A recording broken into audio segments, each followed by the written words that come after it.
இந்த சந்திரசேகர ஜமீன் வருகிறேன் என்றால் அனைவரும் எப்படி இருக்க வேண்டும்? என் வருவம் என்ன? என் மனம் என்ன?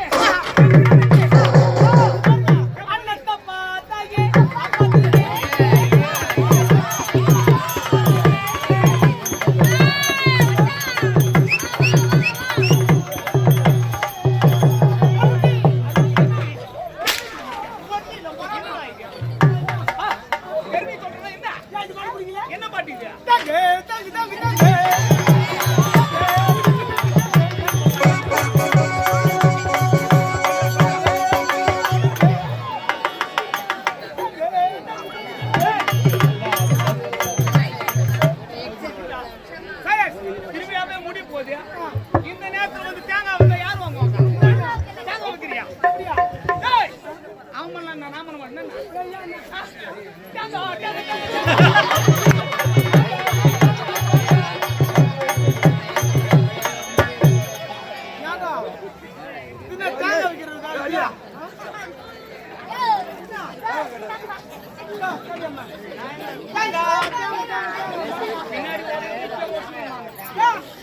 அது தேங்காய் மாங்க கிடையாது.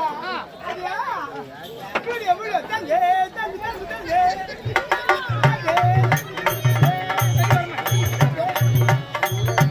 பத்தியமான தேங்காய் முடியும் போட்டோ பார்க்கணும்.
ஒரே வார்த்தை பொம்மால் தூக்கிறேன்.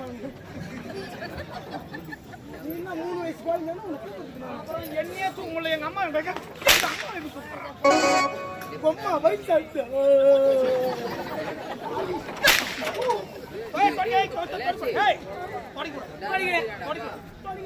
நான் அடிக்கிறேன், நீ தொடுகிற. அப்ப அதுக்கு என்ன வழி? நான் அடிக்கிற அடிக்கு என்னோட மதிப்பு இருக்கு? ஆமா பெருசா அடிச்சாரு, தொச்சி போட்டு போறது சமம். தொடிக்கலாமா? தொடிக்கலாமா? தொடிக்கலாமா? தொடிக்க கேட்டு கேட்டு பதில் சொல்றேன்.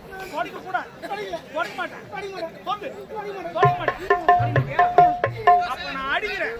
உன் கட்டில சூடு சொரணம் எதனா இருந்தா உன் கட்டிக்கு வலிச்சிருந்தா தொடிக்க மாட்டியா? தொடிக்க இப்ப தொடிக்க போறியா? தொடிக்காம இருக்க போறியா? நான் என்ன பண்ணுறேன்? இப்ப தெரியுதா? உன்னை அடிப்பதற்கு எனக்கு காரணம் தேவையில்லை. மற்றவங்கிட்ட நீ என்ன ஒன்னாலும் சமாளிக்கலாம், என்கிட்ட நீ சமாளிக்கவே முடியாது. உன்னை அடிப்பதற்கு காரணம் தேவை.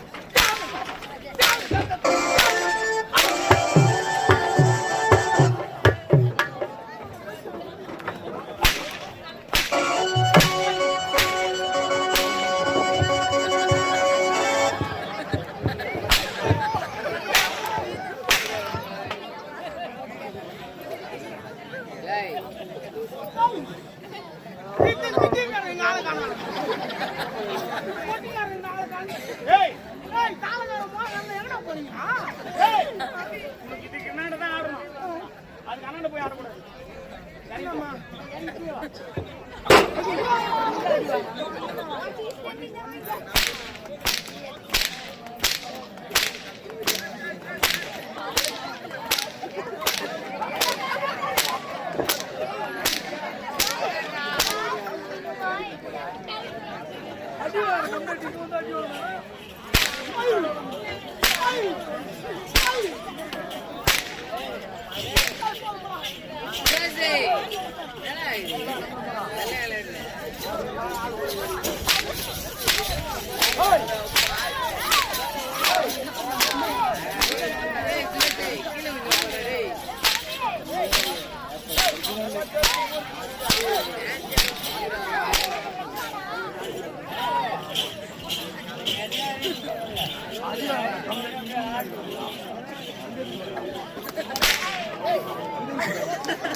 என் பெருமை என்ன, என் பலம் என்ன? தூத்துக்குடி கொத்தனா உங்க அம்மால மேல் கொடுக்காரங்க தூக்கி போடு குத்தனா பக்கத்துல பாம்பு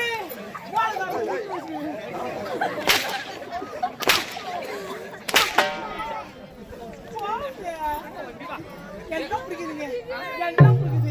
இங்க பேச பேச்சு பிடிக்குது, இங்க பாடிய பாடல் பிடிக்குது, இங்க பேசிய வசனம் பிடிக்குது, இங்க அடிக்கிற குடு பிடிக்குது. ஆனா ஒன்னே ஒண்ணுதான் பிடிக்கல. பிடிக்காது எது சொல்லுங்க மாத்தி மாத்திரையா திருத்திக்கிறேன். திருத்திக்கிறியா? இப்ப 10வது எக்ஸாம் எழுதிக்கிறேன் நானு. திருத்திக்கிறேன் திருத்திக்கிறேன்டா, திருத்திக்கிறேன். சொன்னா திருத்திக்கிறேன். ஆமா. எது குறையாதுன்னு அதை மாத்திக்கிறேன். ஆமா மாத்திக்கிறேன். ஆனா ஒரே ஒரு குறை தாங்க, இந்த பேண்ட் மேல் செட்டி போடுவீங்க.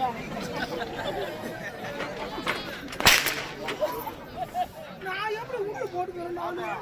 டேய் எல்லாம் 1000 பேர் உட்காந்துக்கிறாங்க. உள்ள போட்டுக்கிறதா நேரா போட்டுக்கிறதா? உண்ணா உண்ணா ஒரு 1 2 3 ஏய் பா ஏடா இவ்வளவு அடி வாங்குறீங்க.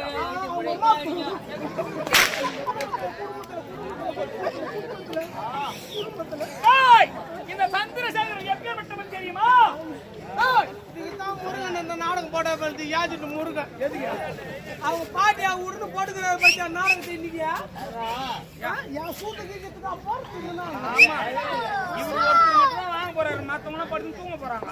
முருகன் வாய ஊருது. பாட்டி ஊரு அதான் பாட்டி ஊர் ஆயா ஊர் வேற பாட்டி ஊர் வேற. அப்புறம் என்ன மென்டல் படுக்கிறா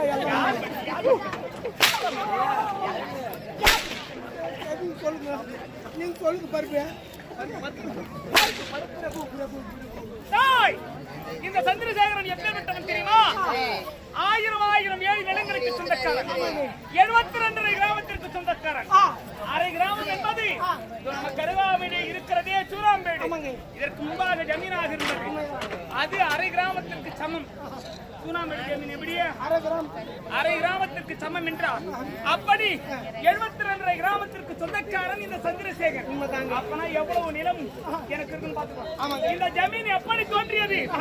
முன்பொரு காலத்திலே மன்னராட்சி அனைத்து வகை நிலங்களுடைய வகைகளுடைய வரிகளை எல்லாம் என்பதற்காக ஜமீன்தார்களை கொண்டு வரி வசூல் முறையை செய்தார்கள். அந்த முறைக்கு ஜமீன்தாரி முறை என்று பெயர். இதன் மூலமாக அனைத்து வகை நிலங்களுடைய வரி வசூல் சரியான முறையில் வந்து சேர்ந்தது. ஜமீன்தார்களை கொண்டு நில வகைகளுடைய வரி வசூலை செய்தார்கள். உண்மைதாங்க. பிறகு ஜமீன்தார்களால் நிர்வகிக்க முடியவில்லை. ஆகையால் சில வகை நிலங்களை குத்தகைதாரரிடத்திலே கொடுத்தார்கள். குத்தகைதாரர்கள் நிலக்கிழாரிடத்திலே ஒப்படைத்தார்கள். இப்படி மன்னனுக்கு அடுத்த நிலையிலே இருப்பவன் யார்? ஜமீன். அப்படி 72 கிராமத்திற்கு சொந்தக்காரனாக இந்த முட்டத்தூர் கிராமத்திலே சந்திரசேகர ஜமீன் என படைத்து ஈடு என இல்லாமல் சீரும் சிறப்போடும் வாழ்ந்து வருகிறேன். அப்படி இருக்கும்போது என் ஜமீனிலே வேலை செய்யக்கூடிய குடிமக்களுக்கு எல்லாம் ஊதியம் எவ்வளவு தெரியுமா? காலனா காசு, கால் வயிறு கஞ்சி, காவடி நெல்லு, இதைத்தான் ஊதியமாக கொடுத்து வருகிறேன். இந்த முட்டத்தூரில் இருக்கக்கூடிய மக்களை எல்லாம் குடிமக்களை எல்லாம் என் ஜமீனிலே ஆடு மாடுகள் மேய்ப்பதற்கும் அதன் சாணங்களை அள்ளி கொட்டுவதற்கும் அது மட்டும் கிடையாது, என் விவசாய நிலங்களிலே விவசாய வேலை பார்ப்பதற்காகவும் இந்த மக்களை எல்லாம் அடிமைகளாகவே சொந்தடிமைகளாக பயன்படுத்துகிறார்கள், பணியாட்களாக. அப்படி இருக்கு என் ஜமீனில் இருப்பவர்கள் எவ்வளோ? காலனா காசு, கால் வயிறு கஞ்சி, காவடி நெல் கூழை கூட நீராகாரமாகத்தான் கொடுப்பேன். ஏன்னா கட்டியா சாப்பிட்டேன்னா மந்தம் தட்டிக்கும், வேற போய் செய்ய மாட்டேன். எங்க நேரம் இருக்குது பார்த்து போய் படுத்துக்குவோம். அதனால கூழை கூட நீராகாரமாக கொடுப்பேன். அடுத்த வேலை பசிச்சாதான் நாம சாப்பிடணும், நம்ம பிள்ளைங்க சாப்பிடணும். ஓடி காலையில் வந்து மாலையில் வீடு திரும்புவாங்க. அது மட்டும் கிடையாது, என் எதிரிலே யாரும் இது போல கால் சட்டையோ மேல் சட்டையோ போடவே கூடாது. சட்டை போடலாமா?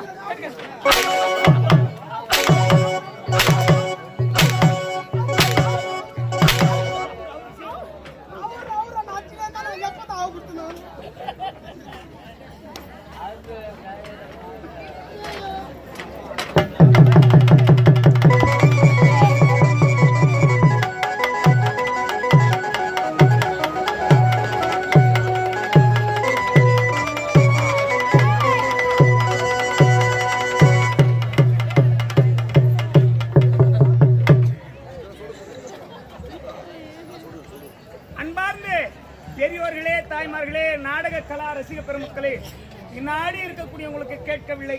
முன்னாடி இருக்கிறவங்க கொஞ்சம் அமைதியா இருந்தீங்கன்னா பின்னாடி இருக்கிறவங்களுக்கு கேட்கணும். தயவு செய்து ஒத்துழைப்பு தருமாறு, ஏன்னா கூட்டம் அதிகமா இருக்கு. தயவு செய்து ஒத்துழைப்பு தருமாறு பணிவன்போடு கேட்டுக்கொள்கிறோம். நீங்க பேச பின்னாடி இருக்கிறவங்களுக்கு எல்லாம் போய் கேட்காது. அதனால தயவு செய்து ஒத்துழைப்பு நல்குமாறு கேட்டுக்கொள்கிறோம். புரியுதா? என்ன ஆமாங்க, போடலாமா? இப்படி கால் சட்டையோ மேல் சட்டையோ போடலாமா? போடலாமடா.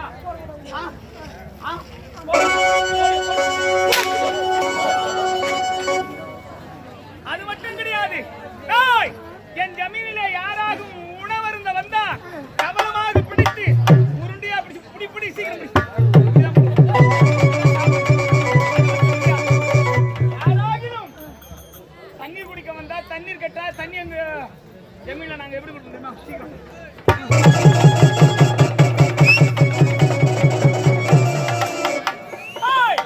இப்படிதான் நாங்க தண்ணி குடிப்போம். உங்களுக்கு கொடுத்த பாத்திரம் உங்களுக்காக மட்டும் தான் பயன்படுத்தப்படும், நாங்க பயன்படுத்த மாட்டோம். அது எங்க ஒரு மூல கிடைக்கும். அது மட்டும் கிடையாது, இப்படி என் ஜமீன்ல இருக்கக்கூடிய மக்களை எல்லாம் அடக்கி ஒடுக்கி வைத்திருக்கிறேன். அப்படி இருக்கும் பொழுது இது போல யாரும் வரக்கூடாது. கோவில்கள் அனைத்தையும் தாளிட்டு வைத்திருக்கிறேன். எதற்காக தெரியுமா? தெய்வத்தின் மீது உள்ள நம்பிக்கை பெருகிவிட்டால் இந்த ஜமீன் மீது உள்ள மரியாதை குறைந்துவிடும். இந்த மக்கள் எல்லாம் என்னை எப்படி அழைக்க வேண்டும் தெரியுமா? சுவாமி வரார், ஆண்டவரார் என்று ஆண்டவனுக்கு சமமாகவே இறைவனுக்கு சமமாகவே என்னை கருத வேண்டும். அதனால் ஆலயங்கள் அனைத்தையும் தாளிட்டு வைத்திருக்கிறேன். அது மட்டுமா, பாடசாலைகள் அனைத்தையும் மூடி வைத்திருக்கிறேன். எது தெரியுமா? இவர்கள் எல்லாம் படித்து விட்டார், ஏன் எதற்கு எப்படி என்று கேள்வி கேட்பார்கள் என்பதற்காக. படிச்சுட்டா அறிவு வந்துடும், அறிவு வந்தா புத்தி வந்துடும், புத்தி வந்தா நம்மளுக்கு கேள்வி கேட்கலாம். அப்ப அவனுக்கு நமக்கு வித்தியாசம் இருக்கா? படித்தவன் யாராக இருக்க வேண்டும்? நாமாக இருக்க வேண்டும். பாமர மக்கள் இவர்களாக இருக்கும் வரைக்கும் தான் நாம் உயர்ந்து கொண்டே போகும். புரிகிறதா? அதனால் பாடசாலைகள் அனைத்தையும் தாளிட்டு வைத்திருக்கிறேன். இப்படி மக்களை எல்லாம் அடக்கி ஒடுக்கி என்மையப்படுத்தி வைக்கிறேன். என்னை பார்த்தால் மக்கள் எல்லாம் கூணி